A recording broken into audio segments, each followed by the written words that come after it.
Sorry ass DJ.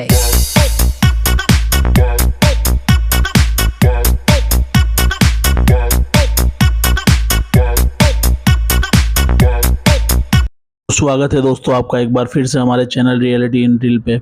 आज का topic बड़ा ही इंटरेस्टिंग है, लोन। अब अगर मुझे 20,000, 30,000 या 40,000 की ज़रूरत है तो मैं किसी बैंक या फाइनेंस इंस्टीट्यूट के पास तो नहीं जाऊंगा। क्यों? प्रोसेस भी लंबा, डॉक्यूमेंट भी काफ़ी चाहिए, और कितने दिन में सेंक्शन होगा, कब होगा, टाइम भी बहुत लगता है, पैसे की ज़रूरत आ जाए तो। अब सोचते सोचते दिमाग लगाते लगाते हम यूट्यूब चला लेते हैं, फेसबुक चलाते हैं, तो वहाँ पे ऐड दिखता है, इंस्टेंट लोन पाइए, इंस्टेंट लोन पाइए।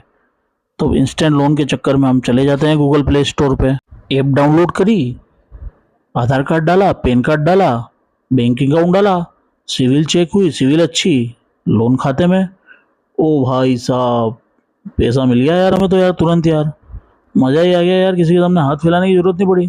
अब ड्यू डेट आई, लोन भर दिया तो ठीक, नहीं भरा तो असली कहानी अब शुरू होती है इनकी। आपको स्क्रीन पे दिख रही होगी ऐप किश्त, किश्त लोन, इंस्टेंट लोन, ठीक है। अब लोन नहीं भरा तो इसके साइड इफ़ेक्ट क्या होंगे वो मैं आपको बताता हूँ। ये आप स्क्रीन पे देख रहे हैं, ये अब ड्यू डेट से आगे निकल गए हैं। देखो अब इसमें पेनल्टी कितनी लग चुकी है। अब इसके साइड इफ़ेक्ट क्या होंगे? पेनल्टी तो लग ही रही है, पेनल ओवरड्यू भी लग रहा है। अब साइड इफ़ेक्ट क्या है वो मैं बताता हूँ आपको। तो इसके 3 साइड इफ़ेक्ट आपको झेलने ही पड़ेंगे। पहला साइड इफ़ेक्ट है, पहली बिजली गिरेगी आपके ऊपर, वो ये है कि अनलिमिटेड हैरेसमेंट कॉल आएंगे आपको। पैसा भर रहे, पैसा कितनी देर में भर रहा है, पैसा भर, पैसा नहीं था लोन क्यों लिया, ये वो। इसमें ऐसा भी है कि अगर आप कॉल डिस्कनेक्ट कर रहे हो तो ये बैक टू बैक आपको कॉल करते रहेंगे। दिन में अराउंड 40 से 50 कॉल आपके पास ही आएंगे, भाई पैसा भर, क्यों लिया लोन, ये वो। तो आदमी इतना हैरस हो जाता है, भाई मैंने लोन ही लिया है यार, कुछ गलती तो नहीं की, हो गया लेट। लेकिन इन लोगों को कोई मतलब नहीं है, बराबर आपको हैरस करते रहेंगे, पेनल ओवरड्यू पर डे लगता रहेगा आपका, कोई भी मतलब नहीं है इनको। अच्छा, अब दूसरी बिजली गिरती है आपके ऊपर, आपकी सिविल की ये 12 बजा देंगे। आपका क्रेडिट स्कोर जो अच्छा चल रहा था उसको बिल्कुल हाई से लो पे लेके आ जाएंगे, बिल्कुल क्रेडिट स्कोर को ख़राब कर देंगे ये। जब तक आप लोन नहीं भरोगे तब तक ये आपके क्रेडिट स्कोर को ख़राब करते रहेंगे। अब तीसरी बिजली आपके ऊपर गिरती है, ये आपको भेजेंगे लीगल नोटिस। ये लीगल नोटिस वगैरह कुछ भी नहीं होता है, ये सब फर्जी होता है, ये कोई फेक बना रखते हैं और उसी को भेजते रहते हैं। ये कुछ भी नहीं होता है, इससे डरने की कोई ज़रूरत नहीं है, ये कुछ भी नहीं होता है लीगल नोटिस वगैरह, ये सिर्फ आपको डराने के लिए और कुछ भी नहीं। अब करे क्या? लोन तो ले लिया, दलदल में भी फंस गए हैं, निकलना भी है बाहर, करे तो क्या करे भैया। तो देखो ऐसा है कि लोन लिया है तो भरना पड़ेगा अपने को, क्योंकि अपन ने आरबीआई एनबीएफसी रजिस्टर्ड ऐप से लोन लिया है तो भरना तो पड़ेगा। अब बहुत सारे महानुभाव बोलते हैं मैंने 6 महीने से नहीं भरा, मैंने 5 महीने से नहीं भरा, कुछ नहीं होता, ये नहीं होता, वो नहीं होता। भाई होने में कुछ नहीं होगा, ये है नॉन सिक्योर लोन, ठीक है, पर ये तुम्हारी सिविल की 12 बजा देंगे और फ्यूचर में कभी लोन नहीं मिलेगा भैया, ये बात तुम्हें भी पता है अच्छे से। हाँ, अब एक और चीज़ की, रिकवरी एजेंट जो होते हैं वो घर आते हैं नहीं भाई, कोई घर वर नहीं आता है।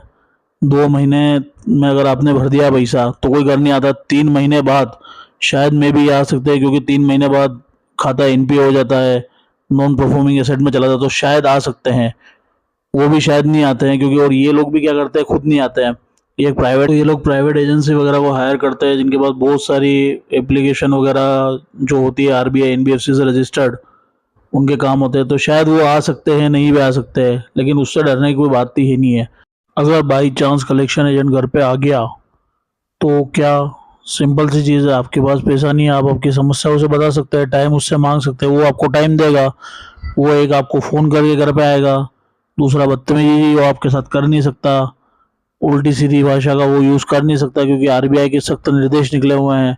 तो इसमें घबराने वाली कोई बात है ही नहीं कि वो आएगा क्या करेगा क्या नहीं करेगा, तो कोई डरने वाली बात नहीं है। अगर आ भी जाता है तो बिल्कुल आप उससे मिले, अपनी समस्या प्रॉब्लम बताएं। अब अगर रिकवरी एजेंट नहीं आता तो भी भाई अपने को लोन भरना है, क्योंकि अपने सिविल में शो होगा। तो अपने पास जितना अमाउंट आए, जैसा आए, थोड़ा थोड़ा करके भी इस लोन को क्लियर करना है, और क्लियर करने के बाद अपने को लेनी है एनओसी। अगर एनओसी नहीं लेते हैं तो ये जो लोन है वो अपनी सिविल में हमेशा इशू होगा, तो एनओसी अपने को लेनी है। बेटर है कि अपने को लोन बनने का है, लिया है तो पैसा देने का है, ठीक है, अभी नहीं है, महीने भर बाद देंगे, 2 महीने बाद देंगे, पर देना है अपने को। बहुत सारे महानुभाव ये भी बोलते हैं कि 7 साल बाद जो लोन होता है वो हट जाता है सिविल में से। भाई हट जाता है, लेकिन वो तब हटता है जब आपने लोन भरा हो या डिले किया हो, लेकिन लोन तो भरना पड़ता है ना भाई। अब आपका लोन अगर सूट फाइल्ड हो गया है तो फिर वो सिविल में शो परमानेंटली ही होगा। ये बोलूँगा आपको कि एक बार जैसे भी हो ये लोन भर देने का, क्योंकि इनका जो अमाउंट होता है लोन का अमाउंट, उससे ज़्यादा इनकी पेनल्टी रहती है। कभी भी लोन इनसे लेने का ही नहीं, और अगर लेना ही है लोन तो बैंक से ले आओ, प्राइवेट फाइनेंस से लो, पर इन लोगों से कभी लोन नहीं लेना। वीडियो के लास्ट में आपको ये बताऊंगा कि अगर आपने किसी ऐसी ऐप से लोन लिया है जो आरबीआई या एनबीएफसी से रजिस्टर्ड नहीं है तो आप उसका पैसा मत भरिए, क्योंकि वो आरबीआई और एनबीएफसी से रजिस्टर्ड नहीं है, और वो अगर आपको थ्रेट कर रहे हैं, हेरस कर रहे हैं, धमकी दे रहे हैं, तो आ रहे हैं फोटो वायरल कर देंगे, ये कर देंगे, वो कर देंगे, तो कुछ नहीं करना है। सिंपल सा इन ऐप को इंस्टॉल कर दो और कोई डरने की ज़रूरत नहीं है। एक बार ऐप इंस्टॉल हो गई उसके बाद इनके पास कोई एक्सेस नहीं रहता है, तो इन चाइनीज़ ऐप से डरने की कोई ज़रूरत नहीं है। वीडियो अच्छी लगी हो तो वीडियो को लाइक कर दीजिएगा और चैनल को सब्सक्राइब कर दीजिएगा। Thank you.